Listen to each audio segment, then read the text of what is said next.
नमस्कार दोस्तों, स्वागत है आप सभी का इस सेशन में डिस्कशन करने वाले हैं डेटा प्रोटेक्शन बिल के बारे में। आप लोगों ने डेटा प्रोटेक्शन बिल के बारे में पहले भी पढ़ा होगा।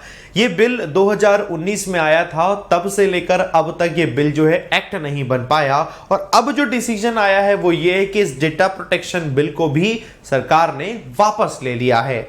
अब आगे क्या होगा, पूरा डिस्कशन सब कुछ हम लोग यहां पर करेंगे सेशन में। दोस्तों आगे बढ़ने से पहले आप में से सभी लोग जो पहली बार आए हैं, एक बार चैनल देख लीजिए, सब्सक्राइब नहीं किया तो चैनल सब्सक्राइब कर लीजिए लोग दोस्तों। और हम बढ़ते हैं एक एक करके आगे पूरा पढ़ेंगे। इसके बारे में अगर एग्जाम में आता है, चाहे यूपीएससी, एसएससी, बैंक, किसी भी एग्जाम की तैयारी करते हैं डिस्क्रिप्टिव में, तो कंप्लीट इंफॉर्मेशन मैं दूंगा। इसकी पीडीएफ भी टेलीग्राम से दोस्तों आप करेंगे डाउनलोड। जैसे कि है क्यों ये न्यूज में इसके बारे में देखते हैं। तो पहली बात तो हमें पता चल गई, सेंट्रल गवर्नमेंट ने डेटा प्रोटेक्शन बिल जो है इसे वापस ले लिया है। हुआ क्या है कि जब ये बिल आया था तो कई बार बहुत सारी आपने वीडियोस देखी होंगी जहां बताया गया था इस बिल में कई सारी कमियां हैं, उन कमियों को आप सुधारिए। तो जो कमियां थी जिनको सुधारने की बात की गई थी, जिसमें 81 अमेंडमेंट्स थे, 81 यानी बदलाव करने थे और 12 रिकमेंडेशंस दी गई थी। अब जरा सोच के चलिए, एक बिल है जिसमें 81 अमेंडमेंट्स हैं, 12 उसमें रिकमेंडेशंस है, तो फिर फायदा क्या हुआ। तो सरकार ने कहा एक काम करते हैं, इस डेटा प्रोटेक्शन बिल जो है इस पूरे को ही वापस ले आते हैं, एकदम से फिर नया बनाएंगे, उसके बाद फिर दोबारा लेकर आएंगे बिल को, जहां पर ये सारे के सारे चेंजेस करके हम लोग लाएंगे। ये करके बात है जिसमें से ये अमेंडमेंट्स होंगे और साथ में जो रिकमेंडेशंस है इसको लेकर भी बात होगी। तो ये था, तो इन्होंने प्रपोज किया एक काम करते हैं भैया, विड्रॉ कर लेते हैं दी पर्सनल डेटा प्रोटेक्शन बिल 2019 यानी 2019 वाले बिल था और एक नया बिल जो है वो प्रेजेंट करेंगे। इसका मतलब ये है कि जो नया बिल प्रेजेंट करेंगे, ऐसा नहीं कि बिल आएगा ही नहीं अब और जो हमारा डेटा प्रोटेक्शन को लेकर बात चल रही थी वो खराब हो गई, ऐसा नहीं, यानी आएगा। अब जरा हम समझें इसमें काम की चीज क्या है। जो नया आएगा वो न्यू कॉम्प्रिहेंसिव लीगल फ्रेमवर्क के अकॉर्डिंग होगा, यानी कि जो नियम हमें बताए जा रहे हैं जिसकी वजह से लग रहा था कि यार इसमें कुछ गड़बड़ है, वो सबको सुधार दी जाएगी। जरा इसके बारे में पढ़ते हैं। जब आपको इसके बारे में डिस्क्रिप्टिव लिखना होता है तो कैसे आप लिखते हैं, सब एक एक करके देखेंगे। सबसे पहला पॉइंट, व्हाट इज डेटा, होता क्या है डेटा। हालांकि आप में सबको पता है, लेकिन फिर भी मेरा फर्ज है बताना, बड़े ध्यान से सुनेंगे। डेटा हम हर उस चीज को कहते हैं दोस्तों जो आपकी सेट ऑफ इंफॉर्मेशन होती है। आपका नाम हो गया, आप कहां रहते हैं, क्या आप खरीदते हैं, आपकी पसंद क्या होगी, आपकी नापसंद क्या हो गई, आप किस तरीके का काम करते हैं, किस तरीके की चीजों में ज्यादा अपना समय लगाते हैं, ये सब की जानकारी ही डेटा होती है। तो data is the large collection of information that is stored in a computer या फिर ऑन अ नेटवर्क। ठीक है, why is the law important, data protection को लेकर कोई भी नियम क्यों बहुत जरूरी है, इसके बारे में फिर आप लिखेंगे। जैसे कि collection of information about individuals and their online habits, आपका क्या, आप कहां जाते हैं, क्या आपको पसंद है, क्या नहीं पसंद, आपकी हैबिट्स, इसका जो इंफॉर्मेशन है has become not only an important source of profits, ये सिर्फ प्रॉफिट का ही इंपॉर्टेंट सोर्स नहीं बन गया है, but also a potential Avenue, बल्कि एक रास्ता भी है फॉर इन्वेजन ऑफ प्राइवेसी, कि आपकी प्राइवेसी में भी कोई इन्वेजन कर सकता है, because it can reveal extremely personal aspects, क्योंकि एक्सट्रीमली पर्सनल एस्पेक्ट्स भी रिवील कर सकता है। मैं जब आज से 3 साल पहले, जहां अभी मैं फिलहाल रह रहा हूं, यहां आया था, मैं यहां पर आया था, आने के ही 2 दिन बाद मेरे पास एक कॉल आता है, कहते हैं हेलो विशाल परिहार बोल रहे हैं। मैंने कहा हाँ बोल रहा हूं। कि आप इस फ्लैट में रहते हैं, मैंने कहा हाँ रहता हूं। कि हमारा आरओ आपके यहां लगा हुआ है, आपके आरओ की सर्विस होने वाली है, आप जरा बताइए कब आ जाए। तो मैंने कहा भैया मैंने तो बुलाया ही नहीं। तो मुझे पता चला, अच्छा जब मैंने इस फ्लैट में अपना किराए पे जब रहने आया था तो वो इंफॉर्मेशन मैंने वहां दी थी, वहां से इंफॉर्मेशन वहां पहुंच गई। उसको पता है कि अच्छा इस फ्लैट में अब ये व्यक्ति आया हुआ है, ठीक है। और ज्यादा हुआ तो गूगल पर सर्च मारे, अच्छा यही विशाल परिहार, यही टीचर, अच्छा सुबह पढ़ाता है, इतने बजे ये इन्फॉर्मेशन। ये तो बहुत छोटा एग्जाम्पल दिया, अब मैं आपको इसके बड़े एग्जाम्पल देता हूं।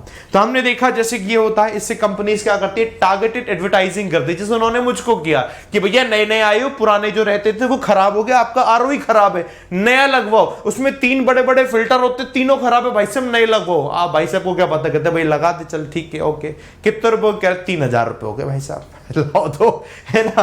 Companies, governments and political parties find it valuable, उनको लगता है डेटा बहुत वैल्यूएबल होता है, because they can use it to find the most convincing ways to advertise online, से कि भी आपको एडवर्टाइज कर पाते हैं। ओके, आगे बढ़ते हैं। अब अगर हमारा ये बिल आ जाता है ना, और ये हमारा एक्ट बन जाता है। तो इसके फायदे क्या होंगे और क्या इसका कोई नुकसान भी हो सकता है, तो हम दोनों चीजों को पढ़ेंगे, एडवांटेजेस भी और डिसएडवांटेजेस भी। अब पहले एडवांटेजेस पढ़ते हैं। एडवांटेजेस ये कहते हैं इसमें बिल में कि जो ये डेटा है वो लोकलाइज कर दिया जाए, यानी कि भारत में अगर डेटा है तो वो डेटा भारत में ही रहे। कोई कंपनी है बाहर की, यूएस की कंपनी है, वो भारत में आके बिजनेस करती है तो वो डेटा भारत में ही रहे। ऐसा नहीं कि ये डेटा ले जा रही है यूएस में फिर उसका इस्तेमाल वहां हो रहा है। यही होता है डेटा लोकलाइजेशन, इसी को कहते हैं, ऐसे रोका जाए। तो फायदा क्या है, जब डेटा लोकलाइजेशन होगी तो इससे लॉ इन्फोर्समेंट एजेंसीज जो हैं वो एक्सेस कर पाएंगे डेटा को फॉर इन्वेस्टिगेशंस एंड एनफोर्समेंट। अपने देश में बहुत सारी ऐसी आतंकवादी गतिविधियों से लेकर बहुत सारी ऐसी चीजें होती हैं जिस दोस्तों जो कि इलीगल होती है, खराब होती है, उन्हें रोकना बहुत जरूरी है। उसके लिए डेटा का क्या है, यहां पर ऐसे फायदा हो जाएगा। दूसरा, इंस्टेंसेस ऑफ साइबर अटैक्स, बहुत से साइबर अटैक्स की घटनाएं हो जाती हैं, सर्विलांस विल बी चेक, तो ऐसी कंडीशन में उस पर चेक लग जाएगा। Social media is being used, इसका इस्तेमाल बहुत किया जाता है टू स्प्रेड फेक न्यूज को फैलाने के लिए, इसको रोका जाएगा। और फेक न्यूज की वजह से क्या हो जाता है, which has resulted in lynching, जिससे लिंचिंग हो जाती है। लिंचिंग समझते हो ना, कि एक भीड़ है जिसमें सोशल मीडिया में फेक न्यूज फैल गई कि इस व्यक्ति ने ऐसा किया ऐसा किया ऐसा किया, वो व्यक्ति कहीं मिल गया या उस समुदाय को कोई व्यक्ति मिल गया, भीड़ ने लेकर उसको मारपीट करना शुरू कर दी, अंत में आके उसकी मौत हो गई।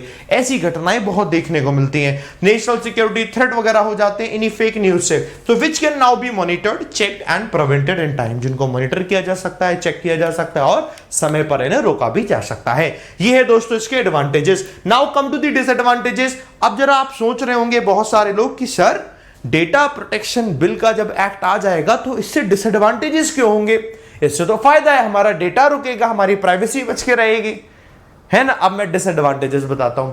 होता क्या है दोस्तों, फॉर एग्जांपल अगर कोई कंपनी है, नए नए स्टार्टअप इंडिया में स्टार्ट हो रहे हैं, वो कंपनी अगर आती है और वो डेटा का इस्तेमाल अगर नहीं कर पाई, फॉर एग्जांपल जैसे कि उसे जाना है बाहर विदेश में, अब वो डेटा वहीं रह गया, यहां ला नहीं पा रहे, तो वो अपने आप को ग्रो कैसे करेगी, एक्सपेंड कैसे करेगी। फॉरेन डायरेक्ट इन्वेस्टमेंट इंडिया में आता है, वो इंडिया में बिजनेस करते, अगर वो स्टार्टअप वहां डेटा नहीं ले जा पा रहे तो वो ग्रो कैसे करेंगे। चांसेस हो सकते हैं ट्रेड का, बिजनेस का ज्यादा ना ग्रो हो पाने के। हो सकता है कि जो हमारे पास इन्वेस्टमेंट आता है वो इन्वेस्टमेंट फिर वो कम आने लग जाए। ये सब डाउट है, ये डिसएडवांटेजेस हो सकते हैं। एग्जाम्पल के तौर पर देखो, सेकंड पॉइंट में मैंने लिखा है जो प्रोटेक्शनिस्ट रिजीम होती है, डेटा को प्रोटेक्शन करना चाहती है, suppress the value of globalise, वो ग्लोबलाइज्ड की वैल्यू को सप्रेस करते हैं। ग्लोबलाइज तो कोई चीज तभी होगी ना जब यहाँ का डेटा वहां का डेटा यहाँ, कोई दिक्कत नहीं हो, फ्री फ्लो हो, है ना।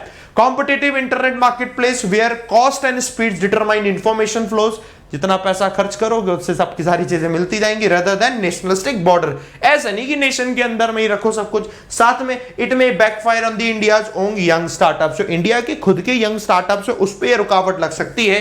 That are attempting global growth, जो कि कोशिश कर रहे हैं ग्लोबल ग्रोथ हो, और larger firms that process the foreign data in India, जो ये कोशिश करते हैं कि फॉरेन का डेटा भी इंडिया में आए, इंडिया का डेटा वहां जाए, तभी तो वो ग्लोबल लेवल पर अपने आप को ले पाएंगे। तो एक ये बड़ा डिसएडवांटेज हो सकता है। दूसरा डिसएडवांटेज, कई बार क्या होता है, सरकारें जो हैं नेशनल सिक्योरिटी के नाम पर आपके ऊपर नजर रख सकती हैं, आपका डेटा का इस्तेमाल करके आपके ऊपर कड़ी नजर रख सकते हैं। किसके नाम पर, नेशनल सिक्योरिटी के नाम पर। एक ये बड़ा कंसर्न है। सो नेशनल सिक्योरिटी और रीजनेबल पर्पसेस बताकर are an open ended terms, this may lead to intrusion of state into the private lives of citizens, लोगों की प्राइवेट जिंदगी में सरकार घुस सकती है। ये इसके डिसएडवांटेजेस की बात हो रही है। तो भैया हमने पढ़ लिया सर, ठीक है, एडवांटेज पता चल गए, डिसएडवांटेज पता चल गए, now what is the way forward. So I am coming to the conclusion now. मैंने कंक्लूजन भी लिखा हुआ है, और मैं बता दूं इसकी पूरी पीडीएफ डाउनलोड कर लेना, उसके लिए टेलीग्राम का लिंक लगा हुआ है डिस्क्रिप्शन में, मैं आपको वहां तक ले जाऊंगा। कंक्लूजन, और आप मेरे को यह भी बताना है इसे देख के पढ़ के कैसा लगा आपको, ठीक है। Conclusion, according to the Supreme Court in a Puttaswamy judgement 2017 के अनुसार द राइट टू प्राइवेसी जो है एक फंडामेंटल राइट है, एंड इट इज नेसेसरी, आवश्यक है टू प्रोटेक्ट पर्सनल डेटा, कि पर्सनल डेटा को प्रोटेक्ट किया जाए as an essential facet of informational privacy. ये इंफॉर्मेशनल प्राइवेसी का पहला कदम होगा, पहला एक हिस्सा होगा। Where as the growth of digital economy, जहां पर हम देख रहे हैं जो डिजिटल इकोनॉमी की ग्रोथ है, इज ऑल्सो एसेंशियल, वो भी जरूरी है, to open new vistas of socio economic growth. क्योंकि सिर्फ हम ये नहीं कह सकते डेटा प्रोटेक्शन के नाम पे हमने चीजों को लिमिट कर दिया, लिमिट नहीं, हमें ग्लोबलाइज करने की भी जरूरत है। तो जब आप किसी का कंक्लूजन लिखते हैं तो ऐसे कंक्लूजन लिखेंगे। आप साथ में ये भी लिख सकते हैं, इन दिस कॉन्टेक्स्ट, इस कॉन्टेक्स्ट में the government policy on data protection must not deter framing any policy. तो ऐसी कोई पॉलिसी नहीं हो जिससे कि कोई दूसरी प्रकार की पॉलिसी ही डिस्करेज हो। डिटर मतलब होता है डिस्करेज होना, for the growth of the digital economy, जिससे कि आप डिजिटल इकोनॉमी के लिए कोई पॉलिसी बना रहे वही नहीं बना पा रहे, उसमें ही डिस्करेजमेंट हो रहा है, ऐसा ना हो, ये ध्यान रखना है ना। To the economy to the extent that it does not impinge on personal data privacy, और ये पर्सनल डेटा प्राइवेसी के चक्कर में ऐसा ना ग्रोथ भी नहीं हो रही, कुछ नहीं हो रहा। ये है दोस्तों पूरा आर्टिकल। मुझे बताइए कितने लोग हैं आप में से कि व्हाट्सएप, जब बोला गया था व्हाट्सएप का डेटा जो है फेसबुक पे चला जाएगा, और हालांकि हुआ नहीं था, और है कि नहीं तो पता नहीं, कितने लोग हो गए व्हाट्सएप छोड़ के कहीं और चले गए?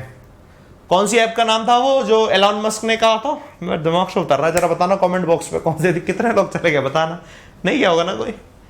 आ जाए, ये है कंक्लूजन, समझ में आ गया किस तरीके से लिखना एग्जाम में आएगा डेटा प्रोटेक्शन बिल को लेकर। अच्छा लगा तो लाइक बटन पे प्रेस करिएगा, नए आए हो तो चैनल को सब्सक्राइब कर लीजिए दोस्तों, और प्यारा सा कमेंट लिखकर जरूर जाइएगा, बताइएगा आपको सेशन अच्छा लगा कि नहीं, अगला टॉपिक आपको किस पर चाहिए। करंट से जो टॉपिक है उन पर बेस तो मैं तुरंत की तुरंत जो न्यूज है उस पर बेस हमारे एग्जाम पॉइंट ऑफ व्यू क्या है वो तो मैं तुरंत आपको देता रहूंगा।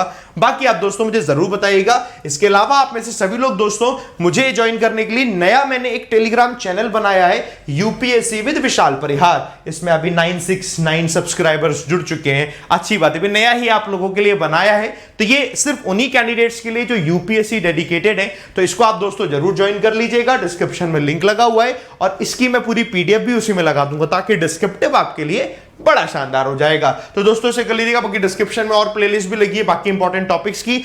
मेरे अलावा अनअकैडमी पर अगर आप बाकी सभी टीचर जो कि इंडिया के टॉप एजुकेटर्स हैं उनसे पढ़ना चाहते हैं, क्योंकि उनका तो हर एक सब्जेक्ट में एक्सपर्टीज है, मैं आपको सिखाता हूं डिस्क्रिप्टिव कैसे लिखना है, वो आपको सिखाते हैं हर एक सब्जेक्ट की क्या डिटेल्ड और बेसिक इंफॉर्मेशन है। तो इसके लिए आप महिपाल सर से पढ़ सकते हैं, सुनील सर से पढ़ सकते हैं, मुन्नाल सर से पढ़ सकते हैं, सिद्धार्थ अरोड़ा सर से पढ़ सकते हैं, सुमित सर से पढ़ सकते हैं, अंकित सर से पढ़ सकते हैं, सबसे पढ़ सकते हैं। बस इसके लिए क्या काम करिएगा, जब आप अनअकैडमी पर सब्सक्रिप्शन लें तो इस कोड का इस्तेमाल कीजिएगा विशाल 10, तो आपको 10% ऑफ मिलेगा। एक फायदा होगा आपका, दूसरा फायदा दोस्तों मेरा भी होता है, जब आप मेरे सब्सक्रिप्शन के लिए मेरे कोड का इस्तेमाल करते हो तो मुझे भी फाइनेंशियली थोड़ी हेल्प मिलती है, तो दोनों का फायदा होता है इससे। तो इस कोड का इस्तेमाल जरूर कीजिएगा दोस्तों जब आप सब्सक्रिप्शन लेते हैं अनअकैडमी पर। तो चाहे आप यूपीएससी का सब्सक्रिप्शन लें, चाहे फिर आप दोस्तों अनअकैडमी पर किसी भी एग्जाम का सब्सक्रिप्शन लें, मेरे इस कोड का इस्तेमाल कीजिएगा, आपको हमेशा मैक्सिमम ऑफ मिलता है।